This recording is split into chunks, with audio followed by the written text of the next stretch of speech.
जय जगन्नाथ रानी रेसिपी 31 को आपन को स्वागत। 12 मासरे 13 पर्व आम ओडिया मानकर पर्वपर्वाणी पिठा बिना तो पूरा अधूरा। से पिठा भितर आज मु जो पिठा बनवाक जाऊँगी सेटा होची मंडा पिठा। चलतु प्रथमे पूरा प्रस्तुत करनबा। मुझे छेना नड़िया पूरा बनवाक जाऊँगी। आपण चाहिए केवल नड़िया किंबा केवल छेना भी प्रस्तुत करें। मुझे जी नड़िया नहीं से सेम परिमाण छेना नहीं। प्रथमे छेना को भलसे दली नवा से नड़िया कोर को मिसेक गोलैदेवा। तापर गोटे पैन गरम करके गुड़ देदेवा। गुड़ मेल्ट होगापर आम से छेना नड़िया गोला को देदेवा। पानी मरिवा जाए ताको भलसे भाजी नवा। शेष में गुजराती गुंड पकईकी पूरा प्रस्तुत करनवा। एबे आमर पूरा प्रस्तुत हो गला। मुझे 3 कप अरुआ चाउल को 5 घंटा पूर्व बतुरी रखी ताको भलसे धोईकी अल्प पानी देकी चिकण कर बाटी नहीं। से सेम कप रे 3 कप पानी दे पिठो को भलसे गोलै नवा।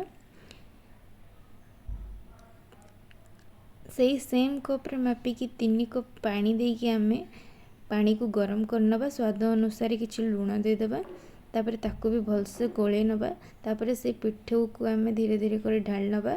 तापर लो टू मीडियम फ्लेम रे आमे आण को भलसे जंती नवा।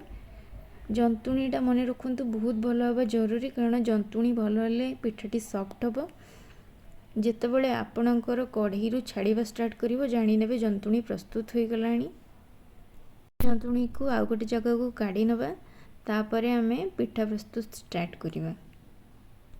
मुझे जंतुणी पूरा आउ गोटे जगह पानी नहीं, कारण पानी जितेबाला आमे गढ़ा से पानी हाथ होगी गढ़ा ताकि हाथ में लगभग। देखु आमर पिठो केते भल होईची, जंतुणीटा सॉफ्ट होईची, केते बढ़िया से गढ़ी होची, मुंडालिया जमे भी रोहुनी। एबे आमे धीरे धीरे कर एमती मु जमती गढ़ुची सेमती गढ़ी नेबे। तापर ता देहरे पूरा देकी एमती मंडा पिठा प्रस्तुत करनेबे। तापर आमर स्टीमर रे 5 ରୁ 7 मिनिट पानी गरम करके रखिथिबे। जो मंडा गुडा गढ़िबे तापर सेथिरे देदेबा। मो पाखरे मंडा कि मोमो स्टीमर नहीं, मो इडली स्टीमर नहीं। आपण चाहिए मोमो स्टीमर नहीं पारिबे कि मंडा वाला सही सेम स्टीमर हो पारिबो। तापर आमे ताको ढांकी 15 मिनिट जाए स्टीम करियो छाड़ीदेवा। तापर देखंतु मंडा गुडा केते बढ़िया से हो जाइए। आमे एबे मंडा को काढ़ी नवा। मंडा को काढ़िला परे 5 मिनिट पर मंडा को से जगार काढ़े, नले जेहेतु से पूरा गरम थिबो से मंडाटा फाटी जाई पारे। देखंतु केते बढ़िया से आम मंडा प्रस्तुत हो गला। आपण को मु एटा फटेकी भी देखौची। देखंतु